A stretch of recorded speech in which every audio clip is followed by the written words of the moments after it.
नमस्कार दोस्तों, स्वागत है आप सभी का आज के पोस्ट मार्केट एनालिसिस वीडियो में।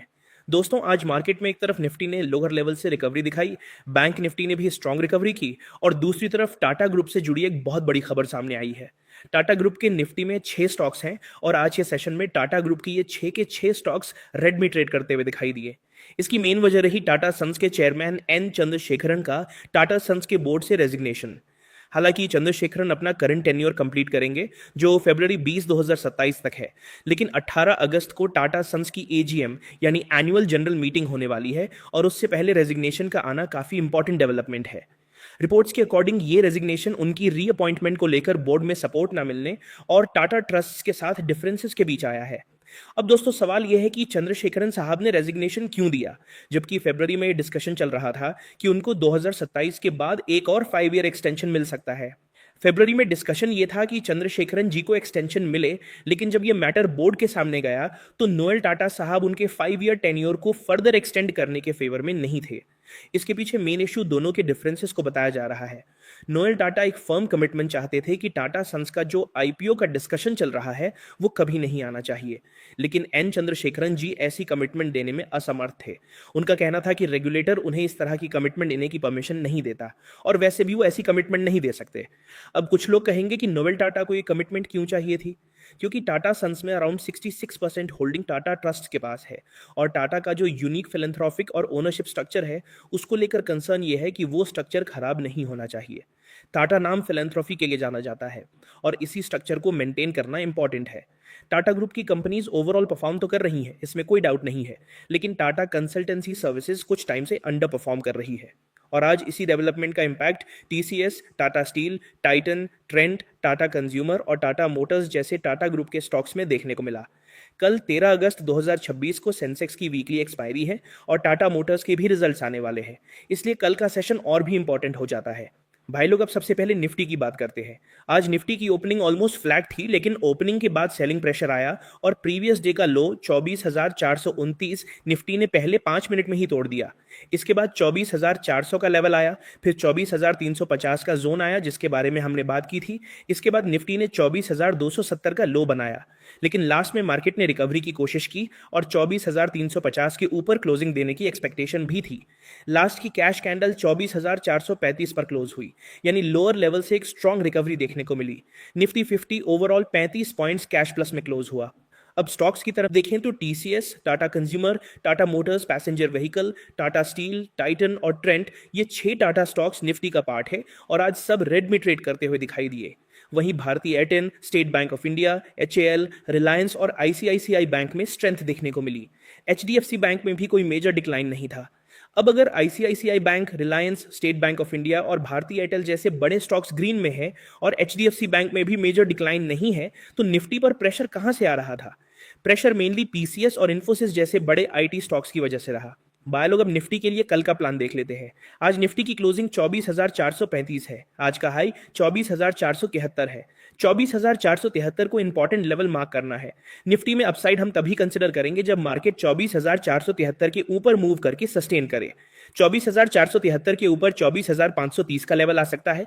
24,530 के ऊपर निकला तो 24,570 का लेवल देखने को मिल सकता है और 24,570 के ऊपर गया तो 24,600 का लेवल देखने को मिल सकता है। अब डाउनसाइड, अगर निफ्टी 24,370 के नीचे जाना स्टार्ट करता है तो डाउनसाइड प्रेशर एक्टिवेट हो सकता है। 24,370 के नीचे 24,320 का लेवल आ सकता है। अगर 24,320 भी ब्रेक हुआ तो 24,265 के लेवल्स देखने को मिल सकते हैं। भाई लोग, अब बैंक निफ्टी की बात करते हैं। आज फर्स्ट 5 मिनट कैंडल 57,329 के नीचे गई, लेकिन उसके नीचे क्लोजिंग नहीं मिली। उसके बाद बैंक निफ्टी प्रीवियस डे के लो के ऊपर 57,600 तक आ गया और ये मूव फर्स्ट 10-15 मिनट्स में ही देखने को मिल गया। इसके बाद बैंक निफ्टी 57,800 की तरफ मूव किया, लेकिन फिर प्रीवियस डे के हाई के नीचे आना स्टार्ट किया। यहां शॉर्ट सेटअप बन सकता था, लेकिन 57,500 ने स्ट्रॉन्ग सपोर्ट का काम किया। बैंक निफ्टी ने 57,500 के आसपास काफी टाइम स्पेंड किया और उसके बाद स्ट्रॉन्ग अपसाइड मूव दिया। लास्ट में बैंक निफ्टी 57,885 पर क्लोज हुआ और हाइस के पास क्लोजिंग देखने को मिली। इस मूव में स्टेट बैंक ऑफ इंडिया का कंट्रीब्यूशन इंपॉर्टेंट रहा। भाई लोग अब बैंक निफ्टी के लिए कल का प्लान देख लेते हैं। कल बैंक निफ्टी में 57,500 का जोन सबसे इंपॉर्टेंट रहेगा।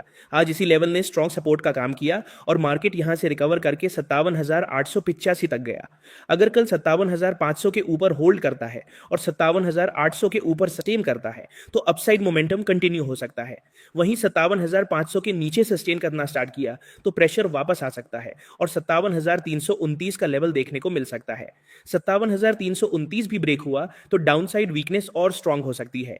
इसलिए कल के लिए 57,500 सपोर्ट, 57,800 अपसाइड ट्रिगर और 57,330 मेजर डाउनसाइड लेवल रहेगा। भाई लोग अब सेंसेक्स की बात करते हैं और कल 13 अगस्त को सेंसेक्स की वीकली एक्सपायरी है।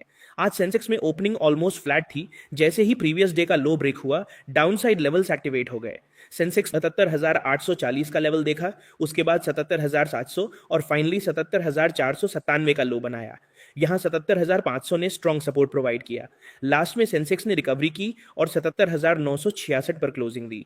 भाई लोग अब डेरिवेटिव्स चेन को डिटेल में देखते हैं। सेंसेक्स 77,966 पर क्लोज हुआ है, इसलिए 78,000 सबसे इंपॉर्टेंट जोन है।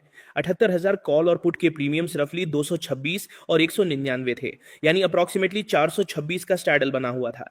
500 से नीचे के स्टैडल को सेंसेक्स में ज्यादा इंपॉर्टेंस नहीं दे सकते, लेकिन 78,000 को अभी टसल जोन कहा जा सकता है। 78,000 पर अराउंड 8,160 का कॉल राइटिंग डेटा है और आज फ्रेश कॉल राइटिंग अप्रॉक्सीमेटली 63,512 की हुई है।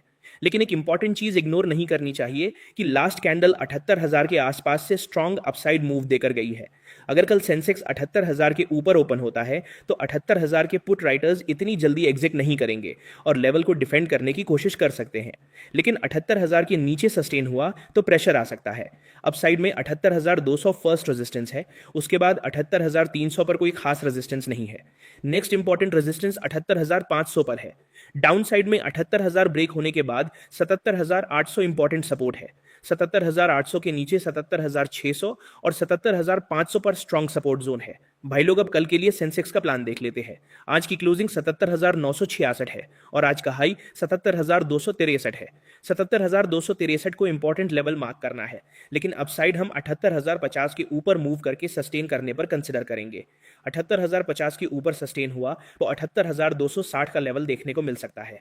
78,260 ब्रेक हुआ तो 77,496 से 77,500 का जोन आ सकता है। अगर शॉर्ट कवरिंग मूव आई तो 77,670 का लेवल भी देखने को मिल सकता है। 77,670 के ऊपर सस्टेन हुआ तो सेंसेक्स 79,000 को टेस्ट करने के लिए मूव कर सकता है। अब डाउनसाइड आज का लो 77,500 है और ये कल के लिए मेजर सपोर्ट रहेगा, लेकिन डाउनसाइड को हम 77,890 के नीचे सीरियसली कंसिडर करेंगे। 77,890 ब्रेक होता है तो 77,700 का लेवल आ सकता है। 77,700 के नीचे 77,600 और अगर 77,600 भी ब्रेक होता है तो आज का लो 77,500 देखने को मिल सकता है। यानी एक्सपायरी के दिन 77,000 का जोन सबसे इंपॉर्टेंट रहेगा। भाई लोग आज का पोस्ट मार्केट एनालिसिस यहीं तक। अगर आपको वीडियो पसंद आया हो तो वीडियो को लाइक करना, कमेंट में बताना आपको वीडियो कैसा लगा और चैनल को सब्सक्राइब कर लेना। मैं मिलता हूं आप सभी से कल प्री मार्केट रिपोर्ट में। तब तक के लिए जय हिंद, जय भारत।